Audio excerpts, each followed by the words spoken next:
Eye on the Desert from CBS Local 2. Good evening. Welcome to Eye on the Desert, the Valley's only live arts and entertainment program. And tonight we start with something a lot of fun for the whole family. The Ignite Fire Flow Conference is returning for its second year at a unique high desert venue. Fire dancer, ball walker Jenna joins me now with a little bit more to tell us about what you do and what you'll be doing up in Joshua Tree. Well, I am a fire dancer. That is one of the very first things that I got interested in with circus performance art. Fire dancing has my heart because it's not just about fire, it's about the flow arts that you learn before you light them on fire.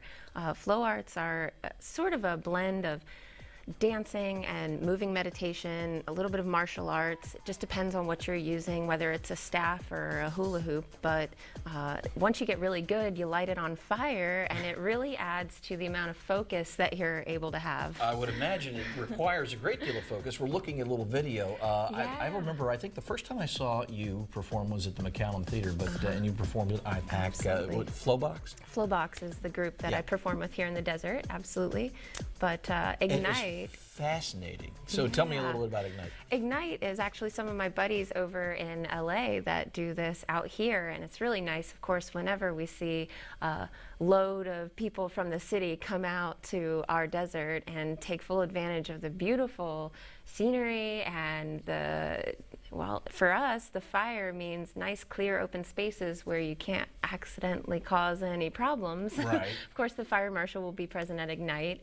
It's a fire and flow conference.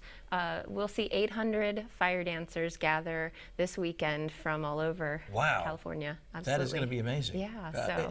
I mean, the performances are simply riveting. I mean, I liken it to Cirque du Soleil, and then you light stuff on fire. And but it's really, this must take an awful lot of practice and time. Well, it definitely takes a lot of practice and time. I don't think many fire dancers notice the amount of time that goes into it because it's more than a hobby. It's a relaxation technique. It's a way to bond with your friends. You can stand around and talk, or you can stand around and spin things and talk. You're still talking.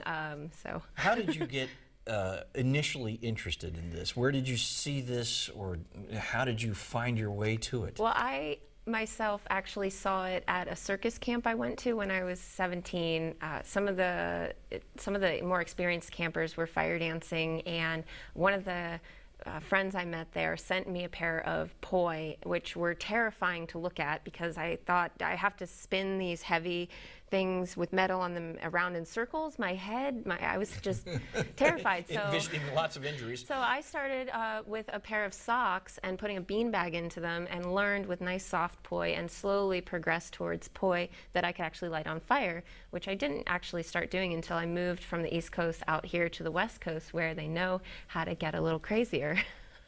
Indeed. Let's put up the information for this conference. It promises to be a lot of fun. And as you said, 800 fire dancers coming together. Ignite Fire Flow Conference. It is at Joshua Tree.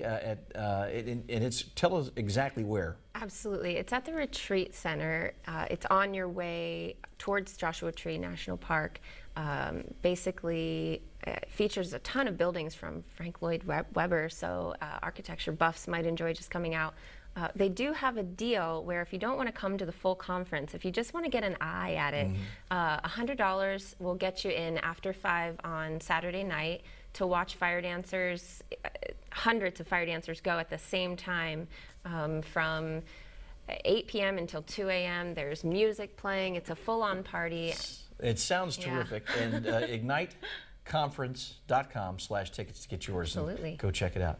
Jenna, always a pleasure having the program. Absolutely. Thanks for having me.